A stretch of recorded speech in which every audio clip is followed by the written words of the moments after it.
Bonjour à tous, bienvenue dans cette vidéo. Nous allons vous présenter le testeur de fuite et de résistance d'étanchéité de Lapsync CC160M. Cet équipement est adapté pour tester la force de thermosalage et l'intégrité du salage de divers sachets et récipients d'emballage.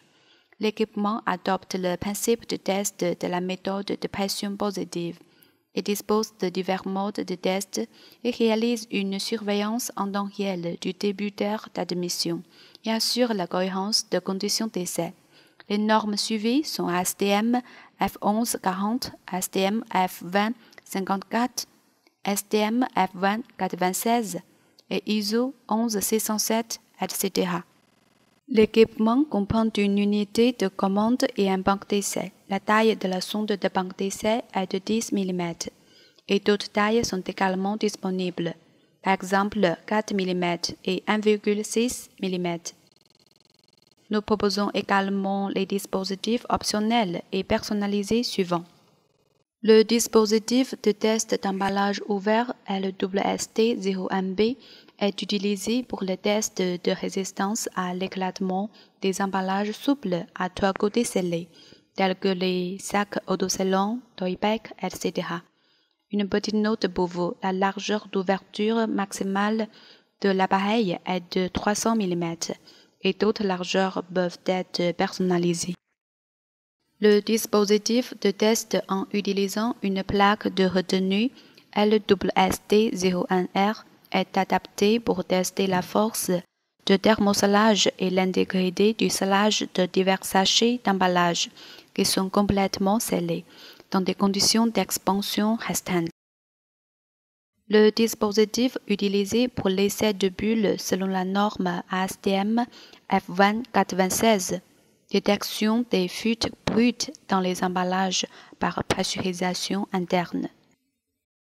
Maintenant, nous effectuons 2 tests de rupture, un test standard pour l'emballage entièrement scellé et un test pour l'emballage de 3 côtés scellés en utilisant le dispositif de test d'emballage ouvert. Tout d'abord, nous devons connecter l'appareil à l'air comprimé et l'alimenter, puis mettre l'échantillon en place.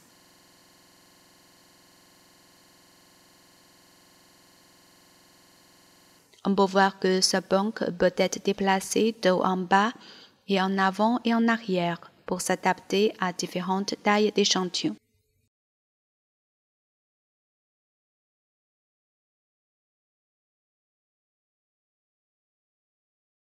Ensuite, on entre dans la page d'accueil, clique sur le bouton Paramètres pour entrer dans l'interface de configuration du test et définir les paramètres.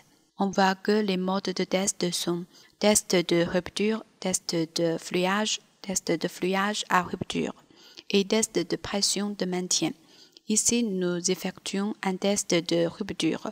On peut cocher par ici. Le test de rupture doit définir la sensibilité et le seuil. La sensibilité est la condition d'arrêt du test, c'est-à-dire que lorsque la pression chute à un pourcentage spécifié, le système arrête le test et enregistre la valeur de pression de rupture maximale. La plage de réglage est de 0 à 90% et le réglage d'usine est 30%.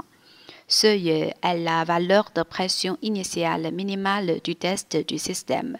Lorsque la pression mesurée est inférieure au seuil, le système n'effectuera pas le test. Le test ne peut être effectué que lorsque la pression mesurée est supérieure au seuil. La plage de réglage est de 0 à 90 kPa. La valeur de réglage d'usine est de 1 kPa.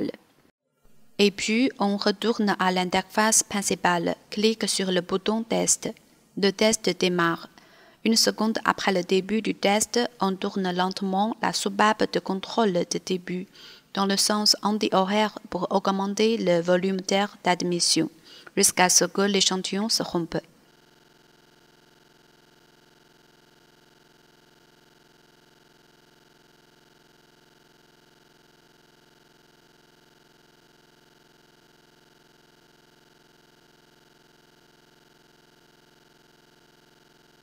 Après la rupture de l'échantillon, le système affiche automatiquement la valeur pression de rupture maximale.